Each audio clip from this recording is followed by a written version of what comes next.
तो ईआईए के बारे में बहुत इंपॉर्टेंट बातें हैं और यहाँ से क्वेश्चंस आते हैं, बहुत आराम से समझना है, बहुत इंपॉर्टेंट चीजें हैं और सिंपल है, तो बहुत कॉन्सेंट्रेट होके एकाग्र होके सुनना है। ईआईए के बारे में अगर बात करें तो ये क्या है, इन्वायरमेंटल इम्पैक्ट असेसमेंट, है ना, इन्वायरमेंटल इम्पैक्ट असेसमेंट। ये होता क्या है, इन्वायरमेंटल इम्पैक्ट असेसमेंट? देखो, असेसमेंट करना किसी चीज का क्या होता है, किसी चीज का आंकलन करना, है ना, कि जैसे आपको कोई थर्मल पावर प्लांट है ना, वो लगाना है या कोई प्रोजेक्ट लगाना है, तो वो इन्वायरमेंट पे किस तरह के इम्पैक्ट उससे आ सकते हैं, उसका असेसमेंट करना कि क्या हो सकता है इसकी वजह से, वो तो ईआई है ना, उसके लिए रिपोर्ट तैयार होती है और किस तरह से कौन सा नोटिफिकेशन कब आया, इसकी शुरुआत कब हुई, हिस्ट्री क्या है, प्रेजेंट में क्या चल रहा है, ये सारी बातें इसके रिलेटेड हमें करनी है। तो देखिए, environmental impact assessment is a process, क्या है, ये एक प्रोसेस है of evaluating the likely environmental impact of a proposed project or development, taking into account interrelated socio-economic, cultural and human health impact, both beneficial and adverse। किसी भी तरह के impact आ सकते हैं, बेनिफिशियल भी और या एडवर्स भी, वो किसी भी तरह के और किसी पे भी आ सकता है। हो सकता है वो सोशियो इकोनॉमिक इम्पैक्ट हो सकता है कल्चरल इम्पैक्ट आए, हो सकता है ह्यूमन हेल्थ इम्पैक्ट आए, है ना, किसी भी तरह के इम्पैक्ट है उसको देखना। तो यानी कोई प्रपोज प्रोजेक्ट है या कोई डेवलपमेंट है, उसको किस तरह के बेनिफिशियल या एडवर्स किस तरह के इम्पैक्ट आ रहे हैं वो जानना, वो है ईआईए, इन्वायरमेंटल इम्पैक्ट असेसमेंट। अगर यूएनईपी की बात करें तो इन्होंने ईआईए को कैसे डिफाइन किया है, देखिए, यूएनईपी है ना, कैसे डिफाइन किया है, EIA as a tool use to identify the environmental, social and economic impact of a project prior to decision making। आप कोई बेसिकली प्रोजेक्ट लेके आ रहे हैं, तो वो प्रोजेक्ट लगना चाहिए नहीं लगना चाहिए क्या है, तो उसका डिसीजन बनाने से पहले एक टूल है जो यूज की जाती है कि इससे, इस डेवलपमेंट से, इस प्रोजेक्ट से क्या इन्वायरमेंट पे इम्पैक्ट आ सकता है, क्या सोशली इम्पैक्ट आ सकता है, क्या इकोनॉमिकली इम्पैक्ट आ सकता है, इसके बारे में है ना। आप पहले इसको सुनो दिव्या मैम अच्छे से, बाद में ये बाद की बातें कर रहे हो आप, है ना, पहले इसको सुनो अच्छे से, ठीक है। ये जो कैटेगरीज हैं, है ना, इसके बारे में बात करेंगे, पहले डेफिनेशन से आगे चलते हैं फिर बात करेंगे ये। तो ये यहाँ तक बात ध्यान रहेगी आपको, यहाँ तक बात ध्यान रहेगी, मैं ईआईए की क्या डेफिनेशन बताई है ये ध्यान रहेगी, ठीक है। अब बेसिकली अगर हम इसकी हिस्ट्री को जाने, ईआईए की हिस्ट्री क्या है, तो शुरुआत में एक ये जो चीजें थी, बेसिकली एक रिवर वैली प्रोजेक्ट था, उसको इन्वायरमेंट एंगल से देखना था कि इसके क्या इन्वायरमेंट पे इम्पैक्ट आएंगे, शुरुआत वहां से हुई है। तो in 1978 to 79 when the planning commission, अब तो प्लानिंग कमीशन नहीं है, अब तो नीति आयोग आ गया है, आपको पता है, लेकिन उस टाइम की बात कर रहे हैं, इन 1978-79 when the planning commission asked the department of science and technology to examine the river valley project from an angle of environmental angle। basically जो रिवर वैली प्रोजेक्ट था उसका इन्वायरमेंट, उस प्रोजेक्ट से इन्वायरमेंट पे क्या इम्पैक्ट आ रहा है, first time ये पूछा गया प्लानिंग कमीशन के द्वारा, ठीक है ना।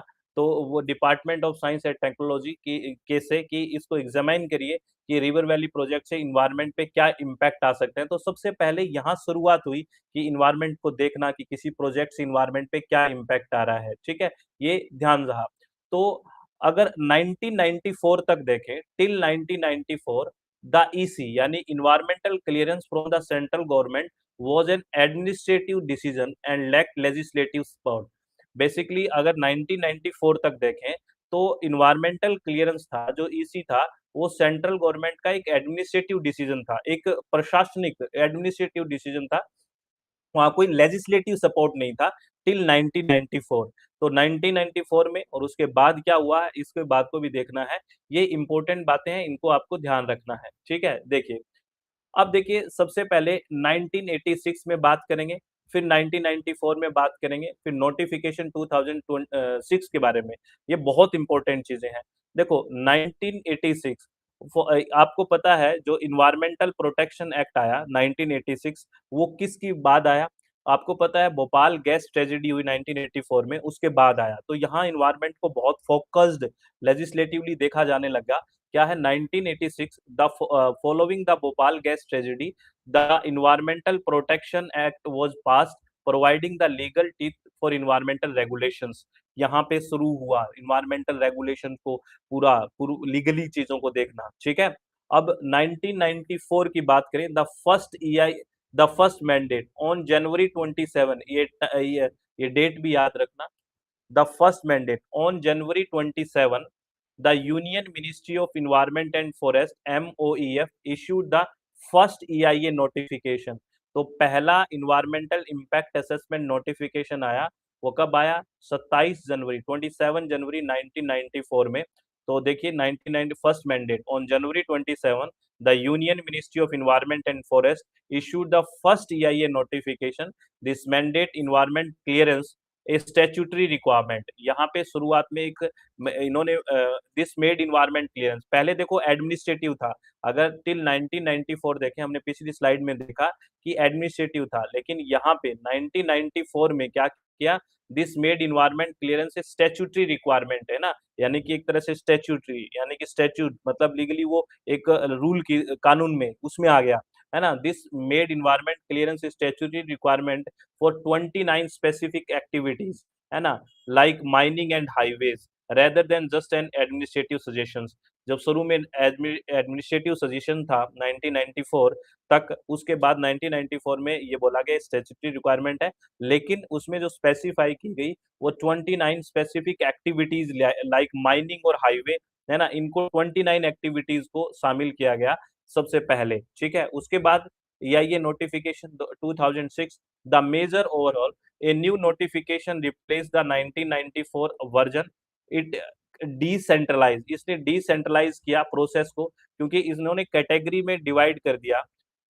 क्या कैटेगरी डिवाइड की प्रोजेक्ट्स की? दो कैटेगरी डिवाइड की ब्रॉडली, कि एक तो प्रोजेक्ट्स की कैटेगरी ए होगी जो नेशनल लेवल के प्रोजेक्ट्स होंगे, ठीक है, जहां पे सेंट्रल गवर्नमेंट देखेगी, और एक कैटेगरी बी होगी, और बी को भी फर्दर B1 और B2 के बारे में बात करेंगे हम।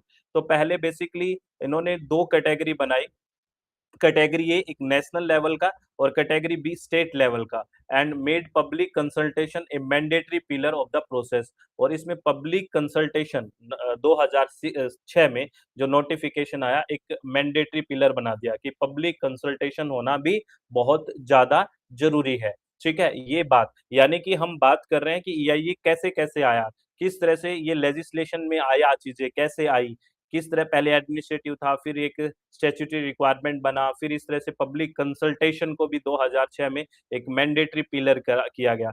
ये आपसे डायरेक्ट पूछ लेते हैं कि 2006 में पब्लिक कंसल्टेशन है कि नहीं है। Public consultation A mandatory pillar of the process, ये यहाँ तक आपको ध्यान रखना है। अब बेसिकली अगर हम बात करें, EIA नोटिफिकेशन 2006 वाज इश्यूड, ये कब इश्यू हुआ? 14 सितंबर 2006 को। जैसे हम बात कर रहे थे 1994 वाला 27 जनवरी को, वैसे ही अगर हम बात करें EIA notification 2006 was issued on 14 सितंबर 2006 अंडर SO 1533, ये नोटिफिकेशन है। This notification is principal document and replace the earlier 1994 EIA notification. इसने अर्लियर 1994 को रिप्लेस किया, ठीक है। और ये आपसे एक बार ऐसा क्वेश्चन भी पूछा गया कि जो EIA नोटिफिकेशन 2006 है ये किसके अंडर फॉर्मुलेट हुआ है? तो EPA, environmental protection and 1986 and it's rule, ये याद रखना, it's important. It was formulated under environmental protection act 1986 and it's rules, ठीक है ना। और एक ड्राफ्ट नोटिफिकेशन जो ये बना है EIA का, under sub rule 3 of rule 5 of the EPA rule to 1986। Please ये ध्यान रखना, जो ये ड्राफ्ट बना है EIA नोटिफिकेशन 2006, ये दो इन्वायरमेंटल प्रोटेक्शन एंड 1986 का जो सब रूल 3 है, रूल 5 का, उसके तहत इसका नोटिफिकेशन या ड्राफ्ट तैयार हुआ है। और एक चीज और, नेशनल इन्वायरमेंटल पॉलिसी भी आई थी, है ना, वो भी अप्रूव की गई कब? यूनियन कैबिनेट के द्वारा 18 मई 2006 को। ये मैंने इसलिए लिख दिया, इसका थोड़ा सा पहले इसमें भी क्लियरेंस की जरूरत थी कि अच्छा ये यहाँ पे काम कर रहे थे इसमें, तो ये ईयर भी पूछ लेते हैं आपको। तो national environment policy as approved by the union cabinet on the 18 मई 2006। अब गोच-पोच मत कर देना चीज़ों को, EIA के बारे में बेसिक बात कर रहे हैं। पहला एक तरह से नोटिफिकेशन 1994 में आया, उसको रिप्लेस करके 6 में आए। तो इसको मेनली हम नोटिफ़िकेशन को इसको बहुत अच्छे से पढ़ते हैं। इसमें बहुत सारी ऐसी टर्म्स हैं जो पूछी जाती है, उन टर्म्स को आपको ध्यान रखना है, वहाँ से क्वेश्चन्स बनते हैं, ठीक है? और 2006 में पब्लिक कंसल्टेशन को मैंडेटरी किया गया, ये भी आपको ध्यान रखना है। देखो, इसमें कुछ टर्म्स आएँगी, जैसे SEIAA, जैसे ये टर्म्स आप देखोगे जब इस नोटिफिकेशन को पढ़ोगे और इन्हीं से क्वेश्चन आता है। तो क्या है SEIAA? This is state level environmental impact assessment authority, SEIAA, ठीक है? देखो, अब आप मेरी बात सुनो, हमने प्रोजेक्ट 2 तरह के लिए हैं, प्रोजेक्ट ए और प्रोजेक्ट बी, ठीक है ना? तो प्रोजेक्ट ए है वो सेंट्रल गवर्नमेंट देखेगी, यानी कि उनका जो एनवायरनमेंट क्लियरेंस होगा, वो सेंट्रल गवर्नमेंट के द्वारा होगा। और प्रोजेक्ट बी का स्टेट गवर्नमेंट के द्वारा होगा, और स्टेट गवर्नमेंट में क्या है, बेसिकली SEIAA है, यानी कि state level environment impact assessment authority है। और सेंट्रल की बात करें जो ए है, तो वहां पे जो बेसिकली जो MOEF है वो देगा, और वो किसकी रिकमेंडेशन पे देगा, वो भी सारी बात हम करेंगे। सबसे पहले हम बात कर रहे हैं SEIAA के बारे में। तो ये है state level environment impact assessment authority, ठीक है, रेफर्ड एज द SEIAA।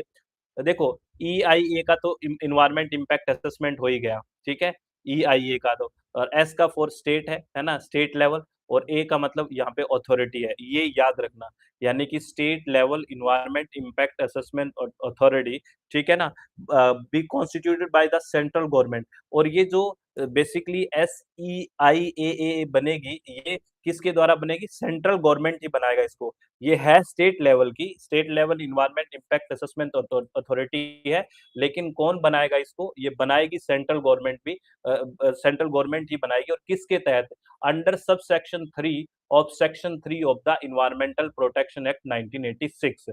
और इसमें 3 मेंबर होंगे, कितने मेंबर होंगे, तो आपसे ये पूछ लेता है कोई कि SEIAA है वो कौन बनाता है, या कॉन्स्टिट्यूट किसके द्वारा होती है, वो सेंट्रल गवर्नमेंट के द्वारा होती है। और इसको पावर कहाँ से मिली, इसका जो जो सब सेक्शन 3 है, सेक्शन 3 का EPA का, उसके तहत। और इस SEIAA के अंदर 3 मेंबर होंगे, कितने मेंबर होंगे, 3 मेंबर्स होंगे। तो SEIAA में कितने मेंबर होंगे, 3 होंगे। और इसमें क्या क्या होंगे, एक चेयरपर्सन होगा, यानी कि including a chairman and a member secretary, एक उसमें चेयरमैन होगा, एक मेंबर सेक्रेटरी होगा, जो किसके द्वारा नॉमिनेटेड किया जाएगा, देखिए, member secretary to be nominated by the state government और the union territory administrative concern. ये आपको ध्यान रखना है, टोटल 3 मेंबर होंगे, एक चेयरमैन है, इन्हीं में ही है, तीनों में ही है ना, 3 में ही है, अलग से मत कर देना, है ना। SEIAA के अंदर 3 मेंबर होंगे टोटल, है ना, including a chairman and a member secretary to be nominated by the state government और the union territory administrative concern. अगर स्टेट गवर्नमेंट और यूटी दो बात करते हैं ना, अगर यूटी है तो यूनियन टेरिटरी एडमिनिस्ट्रेटिव कंसर्न हो जाएगा, या फिर स्टेट है तो स्टेट गवर्नमेंट के द्वारा हो जाएगा, ठीक है। अब एक चीज और, ये एक नोट है, इसको नोट की तरह संभाल के रखना। द स्टेट गवर्नमेंट और union territory administrative shall forward the names of the member and chairman to the central government.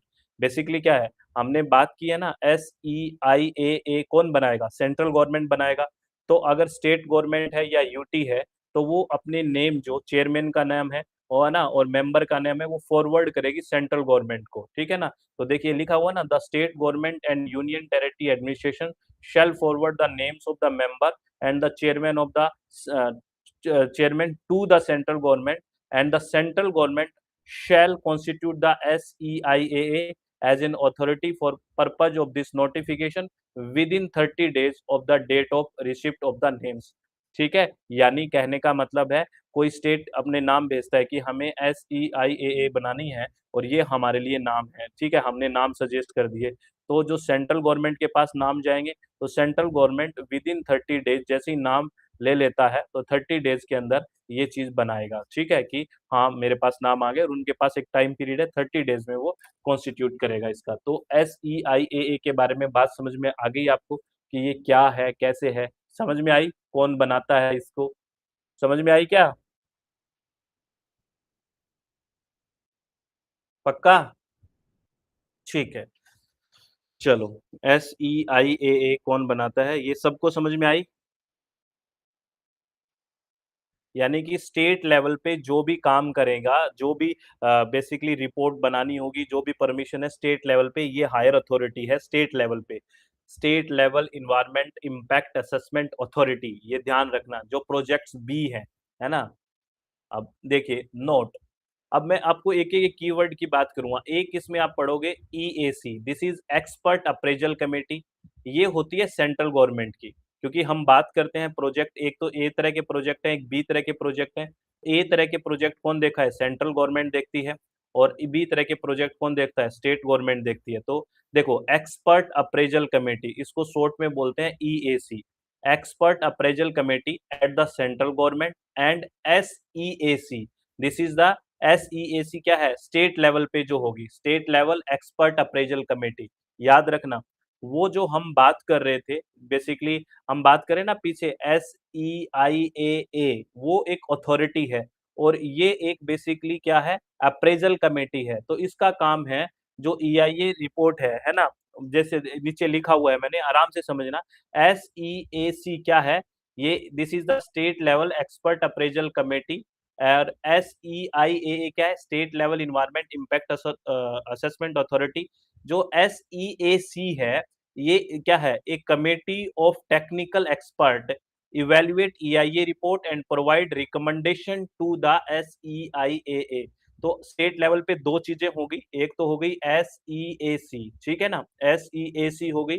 तो SEAC क्या है? This is the state level expert appraisal committee. क्या है? State level expert appraisal committee है। ये इसमें technical expert होते हैं, जो बेसिकली EIA रिपोर्ट को इवैल्यूएट करते हैं, और बेसिकली जो SEIAA है ना? जो state level environment impact assessment authority है ना? इसको रिकमेंड करते हैं कि ये हमने इवैल्यूएट किया, ये चीजें हैं। तो ये जो SEAA है, ये कमेटी ऑफ टेक्निकल एक्सपर्ट है, evaluate EIA report and provide recommendation to the SEIAA, ठीक है? अगर हम सेंट्रल लेवल के बारे में बात करें, तो सेंट्रल लेवल पे जो एक्सपर्ट अप्रेजल कमेटी होती है, वो EAC होती है।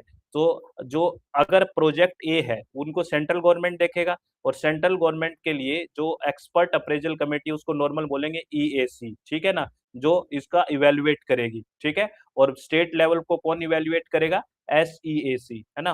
SEAC, इसके आगे एस जोड़ दो, क्योंकि state level expert appraisal committee है। सेंट्रल वाली को नॉर्मल EAC बोल देते हैं, एक्सपर्ट अप्रेजल कमेटी, ये ध्यान रखना, ठीक है? यहाँ तक कोई डाउट है तो मुझसे पूछो कि ये क्या चीज़ है, क्या चीज़ नहीं है। जो प्रोजेक्ट कैटेगरी ए है, अच्छा मुझे आंसर करो, कैटेगरी ए की जितनी भी एक्टिविटीज़ हैं, है ना? वो कौन देखेगा, कौन अप्रेज़ करेगा?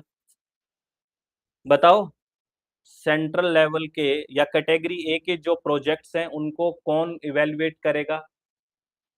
बताओ? कैटेगरी ए के प्रोजेक्ट है, उसकी कमेटी कौन-सी है? उसका नाम क्या है? अरे एक्सपर्ट अप्रेज़ल कमेटी।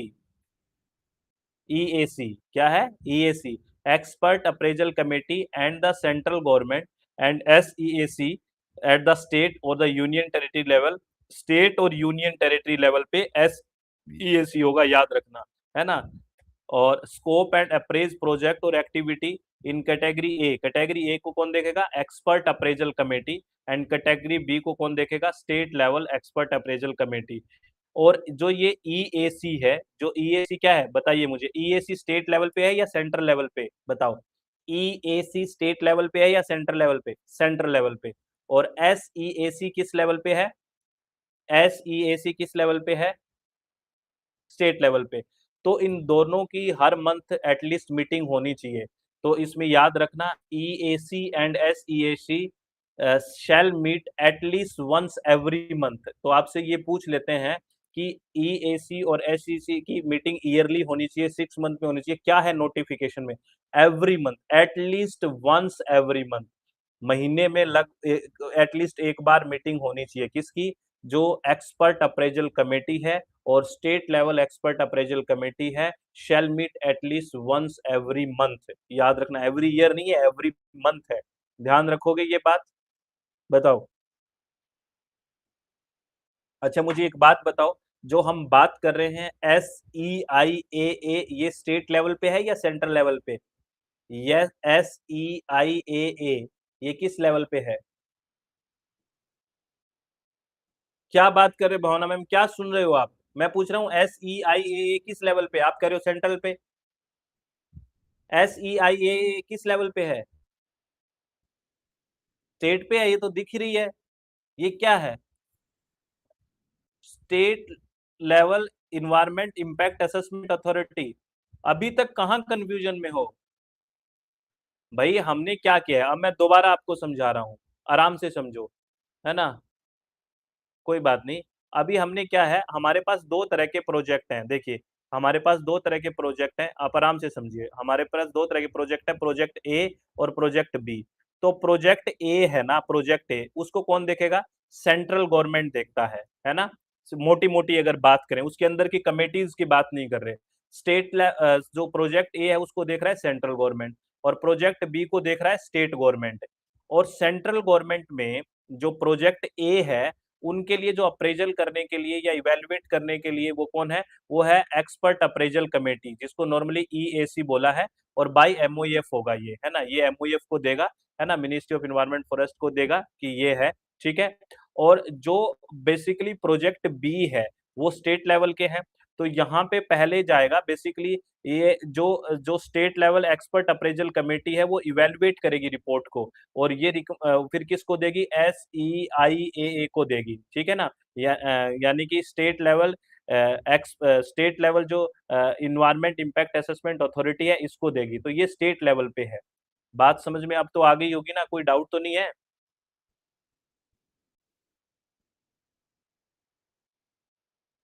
बताओ भाई। चलो, अब देखो MOEF एंड EAC, मैं बिल्कुल क्लियर फिर लिखता हूँ।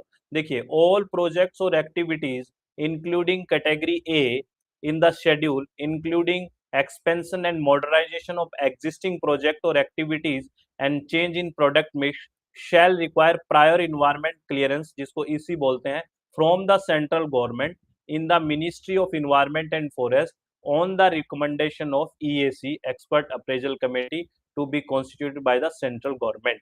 अब देखो, आपको मैं बिल्कुल एक पिक्चर क्लियर कर देता हूँ।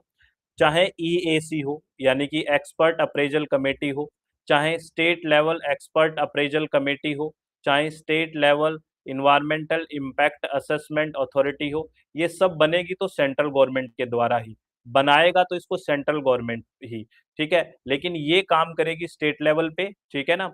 और ईएसी और एमओईएफ किस पे काम करेगी? सेंट्रल लेवल पे। ये किस पे करेगी? सेंट्रल लेवल पे या केंद्र लेवल पे, है ना।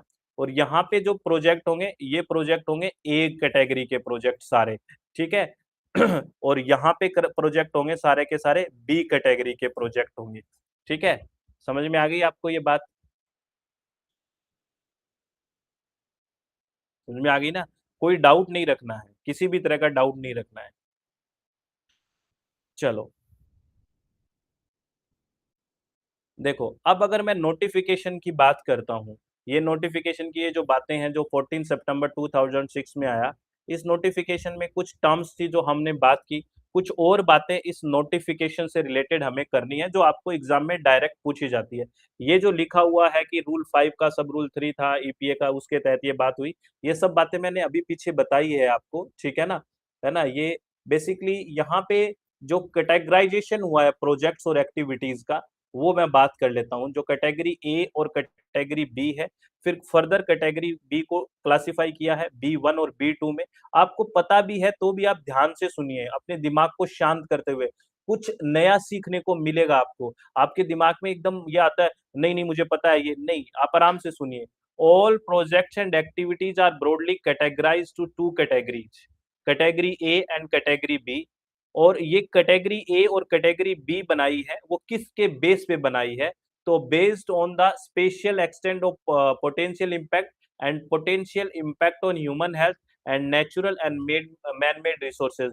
यानी कि वो कितना स्पेशल एक्सटेंड हुआ है, या फिर उसका कितना पोटेंशियल इम्पैक्ट है, चाहे वो ह्यूमन हेल्थ पे हो, नेचर या फिर मैन मेड कहीं पे भी रिसोर्स पे हो, उसके आधार पे हमने क्लासिफाई किया हुआ है इसमें कैटेगरी ए और कैटेगरी बी। तो all projects or activities including in category A in the schedule including expansion and modernization of existing projects or activities and change in product mix shall require prior environment clearance किससे? From the central government in the Ministry of Environment and Forest on the recommendation of expert appraisal committee। जो हम अभी पीछे बात करके आए हैं वही बात लिखी हुई है कि कैटेगरी ए के अंदर आपको जो ईसी चाहिए वो कौन देगा? क्लियरेंस सेंट्रल गवर्नमेंट से चाहिएगी, यानी कि MoEF, ministry of environment forest, और किसकी रिकमेंडर से? ईएसी की, क्योंकि ये क्या है? एक अप्रेजल कमेटी है, एक्सपर्ट अप्रेजल कमेटी, है ना? ये आपको ध्यान रखना है, ठीक है? इसमें कोई डाउट है क्या आप लोगों को? बिल्कुल कनेक्ट कर पा रहे हो चीजों को जो हम बोल रहे हैं उनको? कनेक्ट कर पा रहे हो ना? जग सुना सुना तो नहीं लग रहा? ठीक है, जहां पे भी कनेक्टिविटी हटे पूछना है प्लीज, और क्वेश्चंस आते हैं डायरेक्टली। अब आगे देखिए, जो भी प्रोजेक्ट बी की बात करें, ऑल प्रोजेक्ट और activities included as category B in schedule including, चाहे आप एक्सपेंशन करो, मॉडर्नाइजेशन करो, कोई भी एग्जिस्टिंग प्रोजेक्ट का, एक्टिविटी का या प्रोडक्ट मिक्स में चेंज करो, है ना? तो वो उनको भी बेसिकली, लेकिन अगर देखो, वो excluding those which fulfil the general condition, अगर कोई जनरल कंडीशन को फुलफिल कर रहा है तो जरूरत नहीं है, इसके बारे में बात करूंगा मैं, लेकिन एक्सक्लूड किया गया है। और ये यहाँ पे जो प्रायर इन्वायरमेंटल क्लियरेंस है जो कैटेगरी बी के हैं, वो कौन देगा? जो हम बात कर रहे थे वो देगा SEIAA। तो लिखा हुआ है ना, will require prior environmental clearance from state और union territory environment impact assessment authority. The SEIAA shall base its decision on the recommendation of SEAC, State और Union Territory Level Expert Appraisal Committee। ठीक है, तो project A को कौन clearance देगा, project category B को कौन क्लियरेंस देगा, किसकी रिकमेंडेशन पे देगा, ये सारी पिक्चर दिमाग में क्लियर है? यहाँ से क्वेश्चंस आते हैं, स्टेटमेंट में क्वेश्चन आए हैं, पोल्यूशन कंट्रोल बोर्ड में भी आए हैं, यूजीसी नेट में भी आते हैं, तो बहुत ध्यान से एक एक चीज देखना है, मिक्स नहीं करना है, ठीक है? अब देखिए, SEAC, अब जैसे ही मैं SEAC आपको बोलता हूं तो दिमाग में आ जाता है ना? क्या दिमाग में आता है जैसे ही मैं SEAC बोलता हूं? क्या दिमाग में आता है? सच्ची सच्ची बताओ। स्टेट आता है ना, कि ये स्टेट लेवल की एक्सपर्ट अप्रेजल कमेटी है, हाँ बिल्कुल, है ना?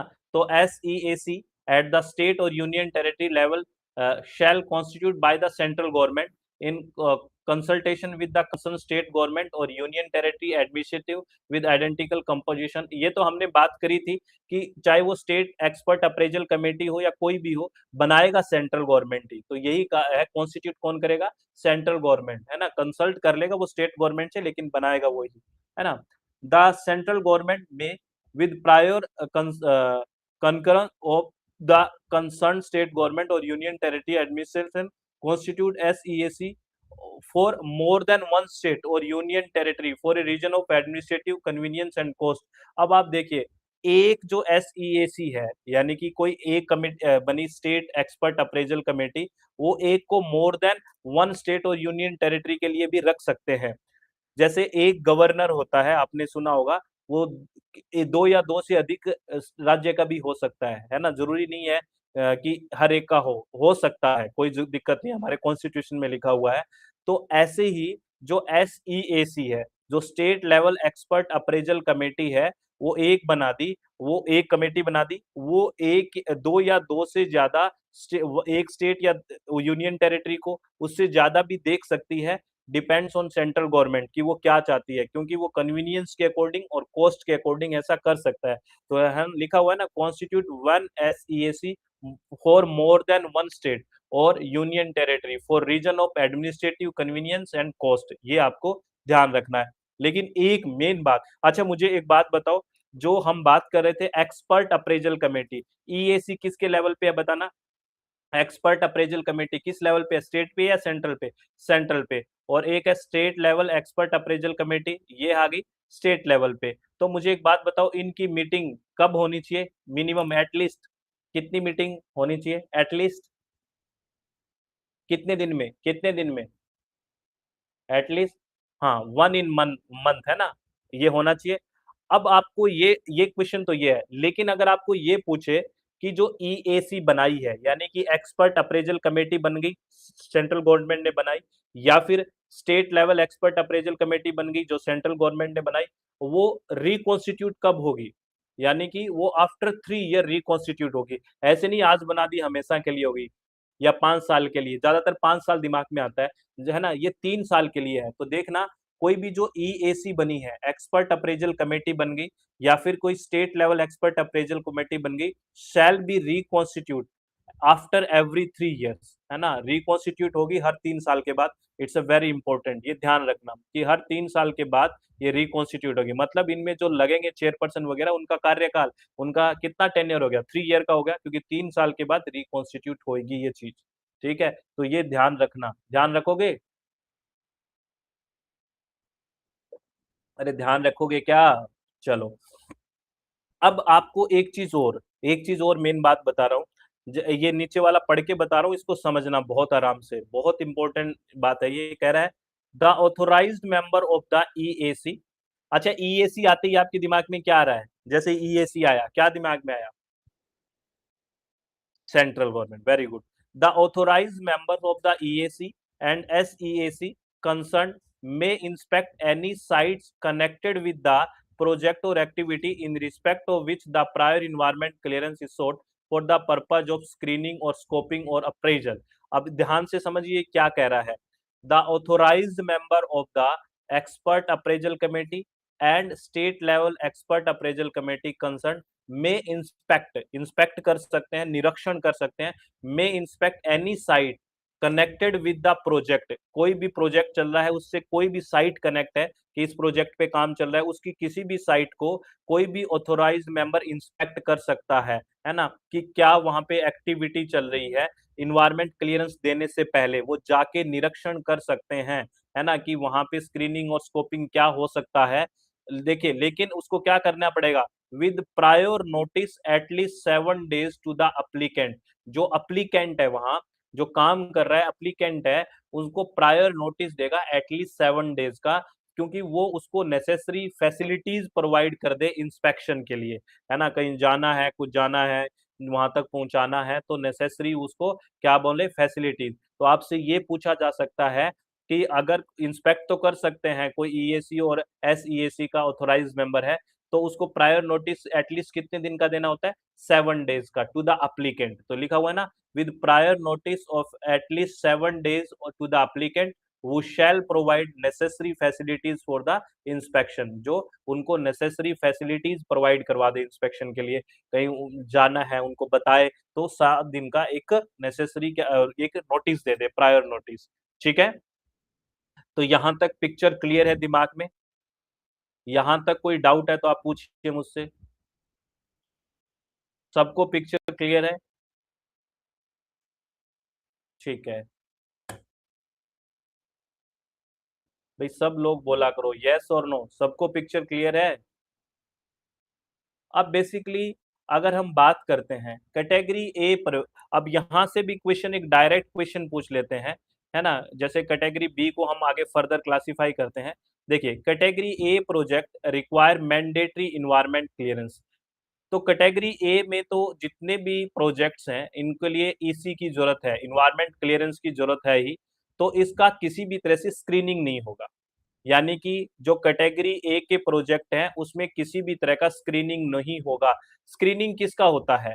जैसे कहते हैं ना, इसे स्क्रीनिंग टेस्ट है, तो पहले मेंस में जाएगा कि नहीं, तो इसीलिए स्क्रीनिंग पहले ये देखने के लिए कि ईआईए होगा कि नहीं। तो कैटेगरी ए के जो प्रोजेक्ट्स है ना, वो उनका तो सबका ही ईआईए होगा, इन्वायरमेंट क्लियरेंस चाहिए ही चाहिएगा, तो उसको स्क्रीनिंग नहीं होगा। आप कंफ्यूज मत हो जाना, एक बार ऐसा क्वेश्चन पूछ लिया कि कौन से जो कैटेगरी के प्रोजेक्ट्स हैं they are not required screening, तो कौन से प्रोजेक्ट्स होंगे जिसको स्क्रीनिंग की जरूरत नहीं है?